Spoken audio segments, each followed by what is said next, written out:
Oh, hey friends, nice to see ya. Peter here. If you didn't quite catch that, I just said in Hmong, my ethnic language, thanks for joining us at group today. It's good to see y'all.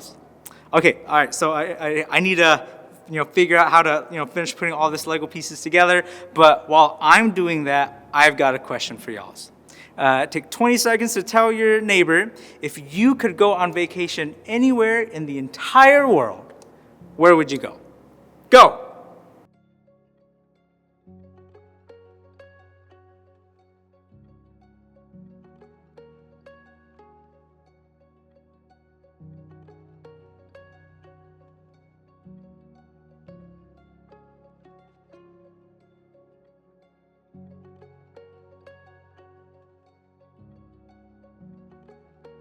Oof. All right. I think I've got most of it together, right? So I think I got it. So it's my little house. Well, I'm pretty sure that y'all had some really cool answers where you would vacation anywhere in the world. So I'm pretty sure some of y'all are thinking about the cool sites throughout Europe, right? Maybe the Eiffel Tower in Paris or the Colosseum in Rome. Maybe some of y'all were talking about vacationing on the sunny beaches of Cancun.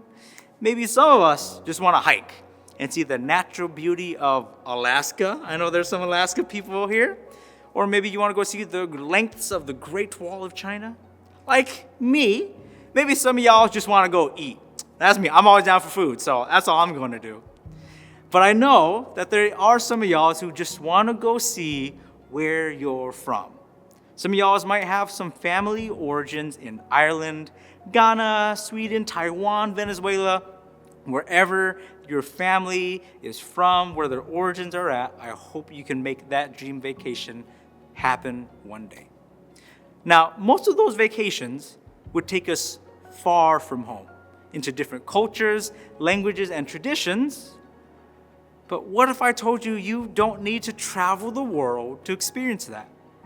Many people from across the globe have moved here to the U.S. and specifically right here to Madison, Wisconsin. According to the data, our city is made up of about 80% white American majority culture and 20% people of color from diverse backgrounds. We live in a pretty multicultural city, surrounded by different languages, traditions, and perspectives every single day. That's pretty cool, right? Together, with our different cultures, foods, languages, and backgrounds, we make up a beautifully diverse world. And you may have heard about that word multicultural, multiculturalism, diversity. Maybe you've heard of those words. But have you ever considered what the Bible has to say about it? Let's look at Revelation 7, verses 9 to 10. Let's read this together.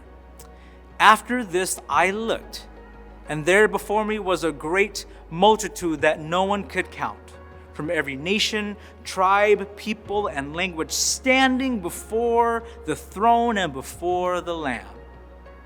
And they cried out in a loud voice, "Salvation belongs to our God who sits on the throne and to the Lamb." This passage reveals God's vision. His kingdom is made up of people from every nation, tribe, and language. We're one big old happy family in Jesus, diverse yet united. Maybe just like these Lego pieces. They're all different pieces, all different colors, all different shapes and sizes, yet together, kind of like how God is doing. He's putting all these different shapes, sizes, pieces, colors, cultures, languages, origins together to build us into something beautiful. That's what God's kingdom is like. And that's the beauty of it. We're all one people, diverse, but one full family that is vibrant and alive in Jesus' name. That's beautiful.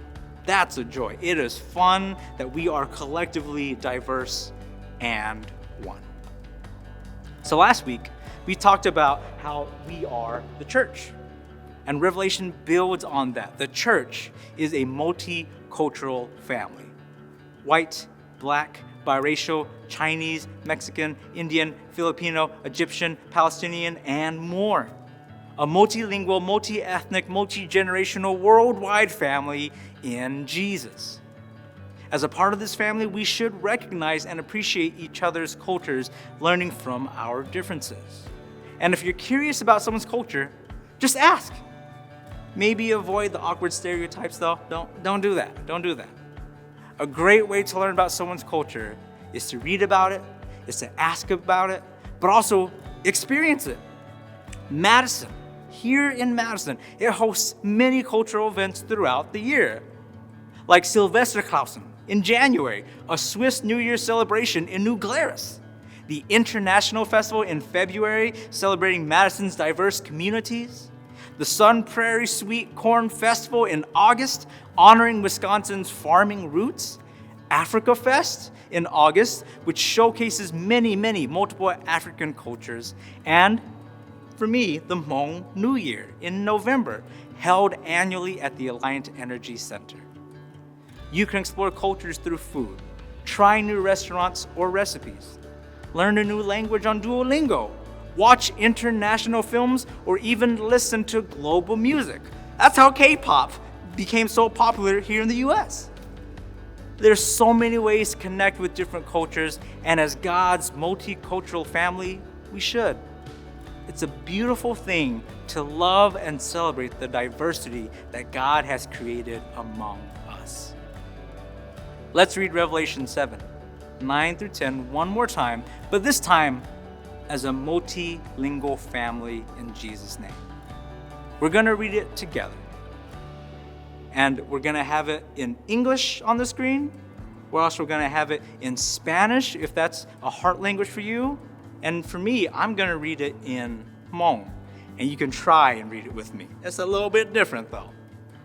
And for some of us, maybe we just want to close our eyes and just take in that multilingual family that we are and get a glimpse of what God's multicultural heaven, his kingdom, will be like.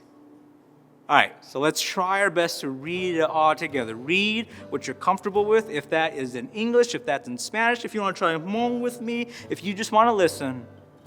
For this little bit, let's do it all together. After this, morning cứ chống số chỉ tao giờ giờ tới chữ tư hai ninh tư sinh tư lo lượng tư sẽ được tua sở này hôm nay lưu trữ chữ thiết tự mình nhớ ya lừa hai lần đó hai tia từ văn chữ của dòng số lưu trữ chữ thiết tự mình nhớ ya tư chỉ bây đi and to build